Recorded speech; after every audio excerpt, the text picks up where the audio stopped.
Wabah virus corona bisa kita hindari bila mereka yang terkena penyakit ini melakukan isolasi diri. Tidak semua pasien corona harus dirawat di rumah sakit. Mereka yang tidak termasuk kelompok rentan cukup melakukan isolasi diri di rumah. Protokol isolasi diri sendiri dalam penanganan COVID-19. Mengapa orang yang diduga tertular COVID-19 diisolasi setidaknya 14 hari? Gejala COVID-19 biasanya muncul dalam rentang 1-14 hari berupa batuk, demam, atau sesak nafas. Dalam selang waktu itu, kondisi orang diduga terinfeksi COVID-19 diisolasi dan dipantau di rumah sakit, rumah, atau tempat lain. Untuk memastikan infeksi, akan dilakukan tes beberapa kali.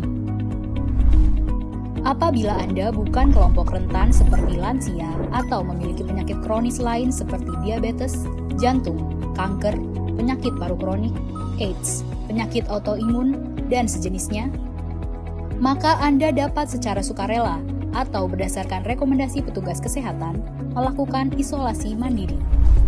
Apakah isolasi mandiri itu?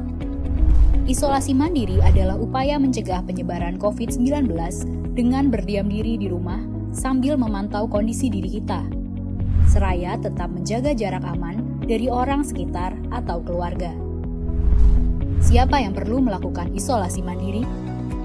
Siapapun yang memiliki gejala sakit seperti demam, batuk atau pilek, nyeri tenggorokan, atau gejala penyakit pernafasan lainnya, atau termasuk dalam kelompok orang dalam pemantauan atau ODP, yaitu orang yang pernah berkontak erat dengan pasien positif COVID-19 dan atau orang dengan riwayat perjalanan dari negara atau transmisi lokal COVID-19. Berapa lama waktu isolasi diri? Setidaknya selama 14 hari sampai hasil pemeriksaan sampel di laboratorium diketahui. Apa yang perlu dilakukan saat isolasi mandiri? Tinggal di rumah dan jangan keluar, kecuali untuk mencari pertolongan medis. Sebisa mungkin, gunakan kamar terpisah dan selalu jaga jarak setidaknya 1 meter dari anggota keluarga lain.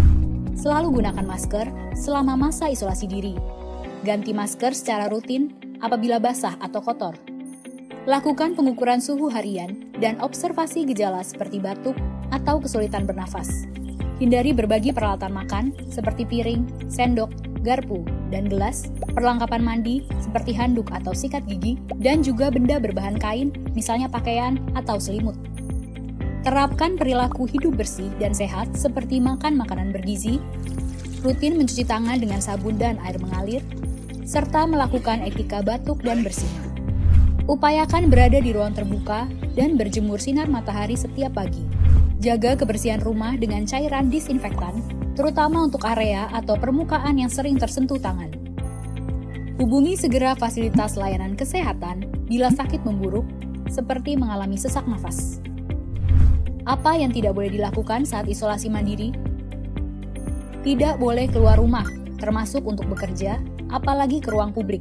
Bila sangat terpaksa harus keluar, gunakan masker dan hindari transportasi publik atau tempat ramai. Tidak boleh berbagi alat makan, mandi, dan pakaian bersama anggota keluarga lainnya. Cuci peralatan makan dan pakaian secara mandiri, terpisah dari anggota keluarga lain.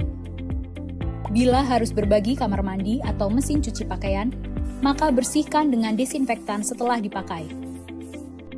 Bagaimana menjaga pertahanan tubuh selama masa isolasi mandiri? Tetap terapkan pola hidup sehat, antara lain dengan makan makanan bergizi seimbang, perbanyak buah dan sayur, istirahat yang cukup, lakukan olahraga ringan, dan hindari merokok atau minum alkohol.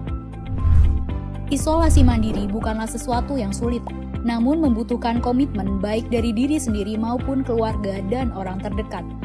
Orang yang menjalani isolasi dapat mengalami kesepian, kekhawatiran, dan ketidaknyamanan saat mengalami gejala sakit. Maka mereka perlu dibantu, didukung, dan diberi semangat. Mari saling berempati, perkuat solidaritas, dan bersama kita melawan corona.